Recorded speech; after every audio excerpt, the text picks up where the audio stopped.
அனைவருக்கும் வணக்கம். கற்போம் வாருங்கள் சேனலில் இன்றைக்கி நம்ம பார்க்க போகிற தலைப்பு திராவிட மொழிகளின் ஒப்பாய்வு. ஜான் சாமுவேல் புத்தகத்திலிருந்து வடதிராவிட மொழிகள் பற்றி பார்க்க போகிறோம். இதுக்கு முன்னாடி தென் திராவிட மொழிகள், நடுதிராவிட மொழிகள்லாம் பார்த்துருந்தோம். இப்போ நம்ம பார்க்க போகிறது வடதிராவிட மொழிகள்.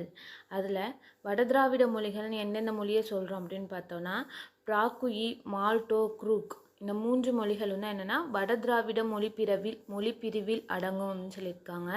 அதாவது ஃபஸ்ட்டு பாயிண்ட்டு, பிராக்குயி, மால்டோ, குரூக் ஆகிய 3 மொழிகளும் வடதிராவிட மொழிப்பிரிவில் அடங்கும். ரெண்டாவது பாயிண்ட்டு, தற்போது ஆந்திர பகுதிகளில் வழங்கும் கோயா என்ற மொழியை தனி மொழி என்று கண்டு அதனையும் வட திராவிட மொழியோடு இணைத்துள்ளனர்.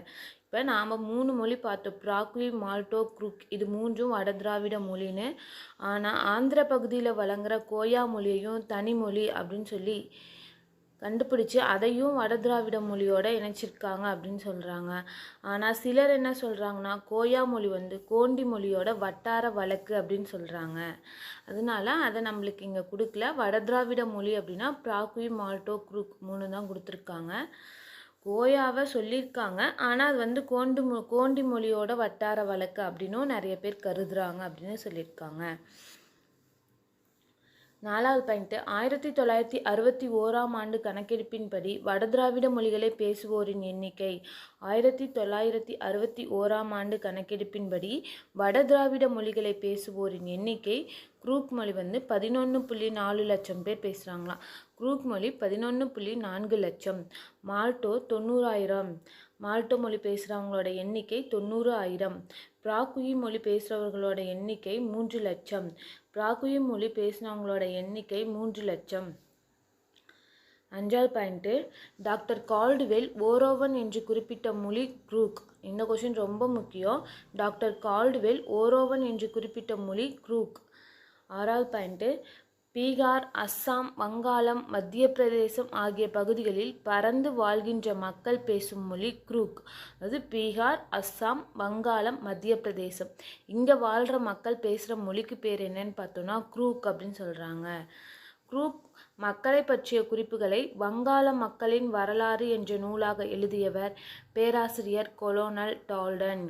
குரூக் மக்களை பற்றிய குறிப்புகளை வங்காள மக்களின் வரலாறு, ஏன்னா அவங்க வங்காள பகுதிகளிலையும் வாழ்கிறாங்க இல்லையா, அதனால வங்காள மக்களின் வரலாறு என்ற நூலாக எழுதியவர் யாருன்னா பேராசிரியர் கொலோனல் டால்டன்.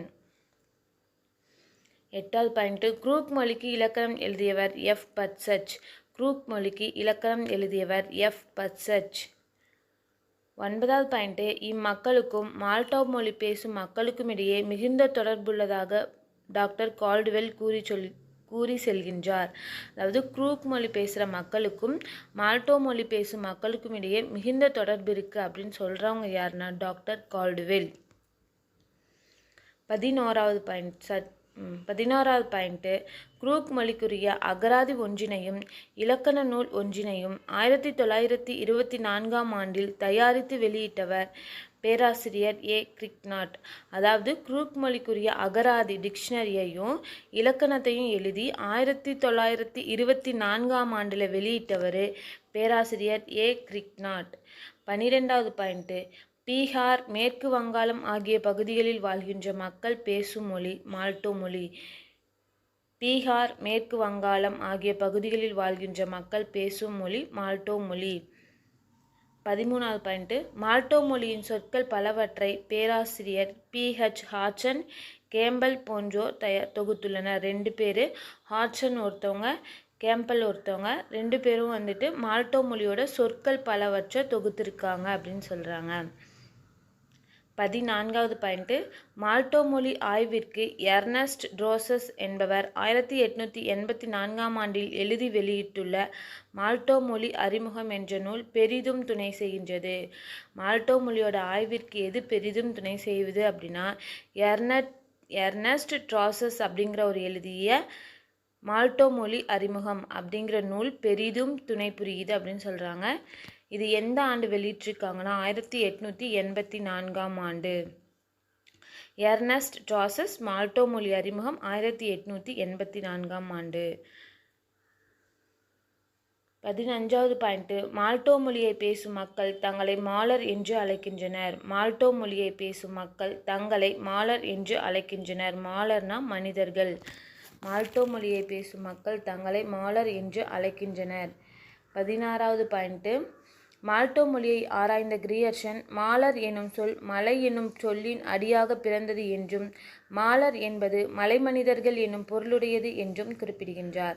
அதாவது மால்டோ மொழியை ஆராய்ந்த கிரியர்சன் மாலர் அப்படிங்கிற சொல் மலையோட ஒரு அடிசொல் அப்படின்னும் அந்த மாலர் அப்படிங்கிறது மலைமனிதர் அப்படிங்கிற ஒரு பொருளுடையது அப்படின்னும் குறிப்பிட்டிருக்காரு. குறிப்பிட்டவர் யாருன்னா கிரியர்சன். 17வது பாயிண்ட்டு, மால்டோ மொழியின் உயிரொலிகளை பொறுத்தவரையில் குறில் நெடில் வேறுபாடு பொருள் மாற்றத்திற்கு அடிப்படை கருவியாக அமைகின்றது.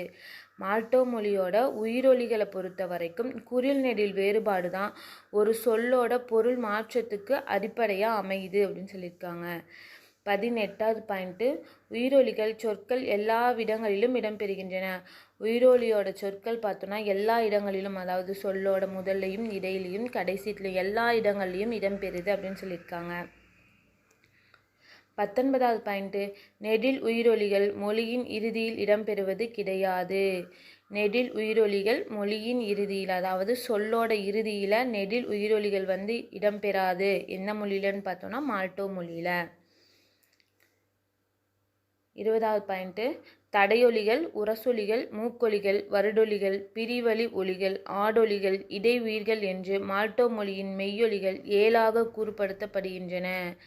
இப்போ மால்டோ மொழியோட மெய்யொலிகள் தடையொலி உரசொலி மூக்கொலி வருடொலி பிரிவழி ஒலி ஆடொலி இடையுயிர் என்று 7ஆக கூறுபடுத்தியிருக்காங்க. அதுவே உயிரொலிகளை பார்த்தோன்னா குறில் நெடில் பிரிச்சிருக்காங்க. இது ரெண்டும் பொருள் வேறுபாட்டுக்கு பயன்படுது. இதில் நெடில் சொல்லோட இறுதியில் இடம்பெறாது அப்படின்னு சொல்லியிருந்தாங்க.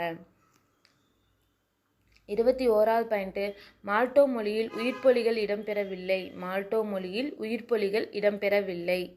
22வது பாயிண்ட்டு, பலுச்சிஸ்தான் பகுதிகளில் பேசப்படும் பிராகுயி மொழியினை டாக்டர் கால்டுவெல் குறிப்பிட்டு சென்ற போதிலும் அதை திராவிட மொழி குடும்பத்தில் இணைத்து விரிவாக ஆராயவில்லை.